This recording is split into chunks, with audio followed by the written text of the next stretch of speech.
Hey दोस्तों, good morning. This is Mukesh. Well, today in this video we are going to learn this type of sentences as you can see on the screen. However, let me tell you, तुम्हें कम से कम मुझे बताना चाहिए था, उसे यह काम नहीं करना चाहिए था, आपको पुलिस के पास जाना चाहिए था।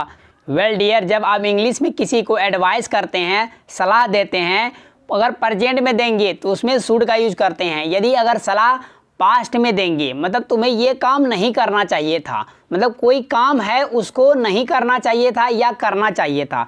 जब भी हिंदी सेंटेंस में चाहिए था आए तो उसको बनाने के लिए स्ट्रक्चर है हमारे पास। सबसे पहले सब्जेक्ट राइट करेंगे और सब्जेक्ट को राइट करने के बाद लगाएंगे शुड हैव, और शुड हैव को राइट करने के बाद लगाएंगे वर्ब का third form, it means that V3 right करेंगे, पास्ट पार्टिसिपल फॉर्म राइट करेंगे और उसके बाद लगा देंगे ऑब्जेक्ट। हो गया structure done.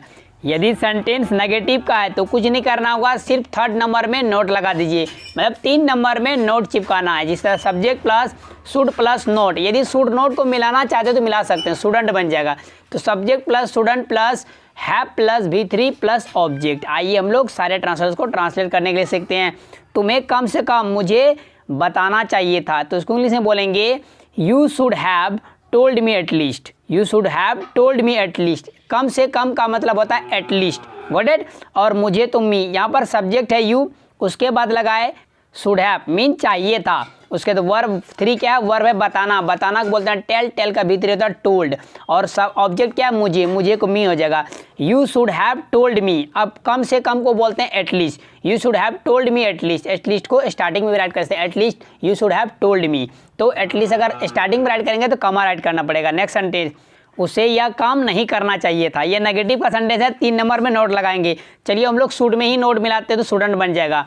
He shouldn't have done this work, he shouldn't have done this work. Next sentence है, आपको पुलिस के पास जाना चाहिए था, you should have gone to the police, you should have gone to the police. Next sentence, मुझे उसके शादी में नहीं जाना चाहिए था, I should not have gone on her wedding, I should not have gone on her wedding. Next sentence, हम लोगों को यहाँ रात में नहीं आना चाहिए था, we should not have come here at night, we should not have come here at night. कम का V3 भी कम ही होता है। नेक्स्ट सेंटेंस, बच्चों को परीक्षा पास करना चाहिए था, children should appear at the examination. Pass होने को अपेयर एट द एग्जामिनेशन और पास द एग्जामिनेशन दोनों बोलते हैं। आप इसको बोल सकते हैं children should have passed the examination. Well दोस्तों, आई थिंक आप इसको समझ चुके होंगे। वेल यदि आपको ये वीडियो अच्छी लगे तो एक लाइक कर दीजिए, साथ ही साथ मेरे चैनल को सब्सक्राइब कर ले, सब्सक्राइब बटन पर बेल आइकन दिख रहा होगा उसको भी कर ले, ताकि मेरा हर एक लेटेस्ट वीडियो नोटिफिकेशन बिल्कुल टाइम पर मिलती रहे और आप डेली कमाल कमाल के इंग्लिश स्ट्रक्चर सीख सके, नए नए सेंटेंसेस सीख सके। Thanks for watching video friends.